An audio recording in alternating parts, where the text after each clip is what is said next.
Assalamualaikum warahmatullahi wabarakatuh. Salam, Om Swastiastu, Namo Buddhaya, salam kebaikan bagi kami semua.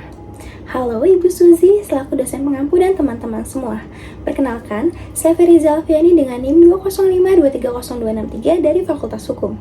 Pada kesempatan ini, saya ingin berbagi pandangan mengenai perempuan, suara, dan juga perlawanan di Indonesia.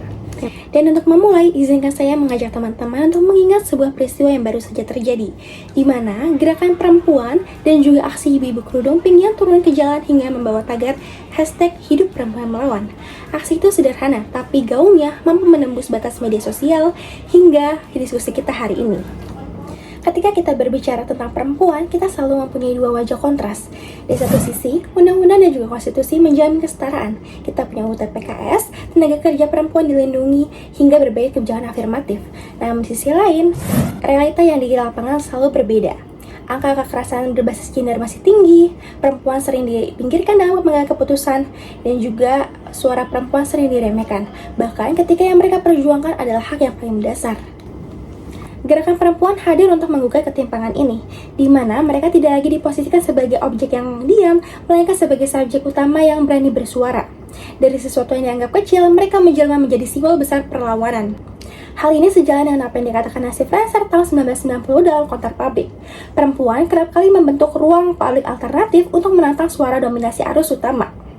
Aksi ini menjadi contoh nyata bagaimana perempuan menciptakan ruang tandingan untuk mengekspresikan kepentingan dan juga resistensi mereka. Dari fenomena ini, setidaknya kita mempunyai 3 hal penting yang bisa kita renungkan. Pertama, perempuan sebagai agen komunikasi publik. Dengan aksi ini, mereka membuktikan bahwa komunikasi politik tidak hanya dimiliki oleh elit, tetapi juga rakyat biasa. Dengan keberanian, suara mereka mampu viral menembus media arus utama dan wacana publik. Hal ini sejalan dengan teori Habermas tahun 1962 tentang public sphere, di mana ruang publik sudah seharusnya terbuka bagi semua suara, tidak hanya dimiliki oleh sebagian kelompok. Kedua, adanya kesenjangan antara hukum tertulis dan realitas. Di atas kertas, perempuan memang dilindungi, namun pada faktanya masih banyak korban kekerasan mencari keadilan, pekerja perempuan mengalami diskriminasi, dan suara perempuan kerap kali terabaikan. Melalui perlawanan ini, mereka mempertanyakan, untuk apa adanya hukum bila tidak hadir untuk melindungi?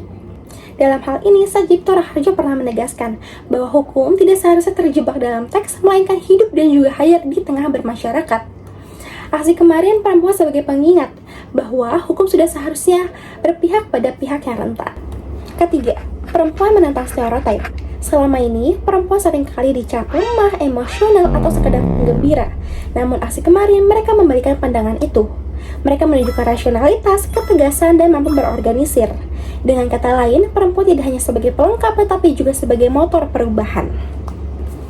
Dari sini, kita belajar bahwa perjuangan perempuan tidak hanya cukup dengan 30% kuota parlemen atau undang-undang yang indah di atas kertas.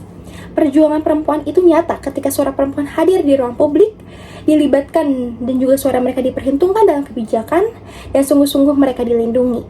Sebagai mahasiswa hukum, saya menyadari bahwa sejatinya hukum bukan hanya sekedar rangkaian pasal. Hukum baru berarti ketika ia dikomunikasikan dengan jelas, diperjuangkan dengan konsisten, dan benar-benar dirasakan oleh masyarakat.